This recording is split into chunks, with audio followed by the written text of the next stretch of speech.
नमस्कार प्रेक्षकांनो, स्टार प्रवाहावरील तू हे रे माझा मित्वा या मालिकेच्या पुढील भागात आपण पाहणार आहोत की अर्णव ईश्वरीच्या बाबांची मदत करण्यासाठी हॉस्पिटलमध्ये जातो.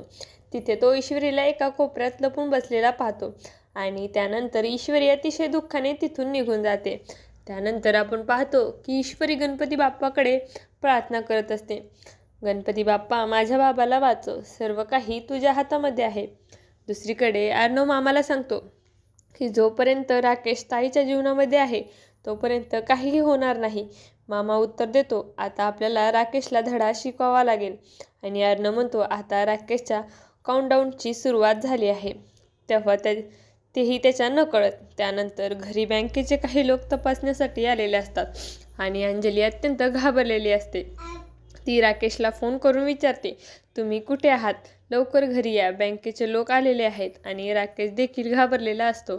आता येणाऱ्या भागामध्ये मामा आणि अर्णवच्या जाळ्यात राकेश अडकणार का, हे पाहणं खूपच रंजक ठरणार आहे. तुम्हाला जर आपला व्हिडिओ आवडला असेल तर चॅनलला लाईक, शेअर आणि सबस्क्राईब करायला विसरू नका. धन्यवाद.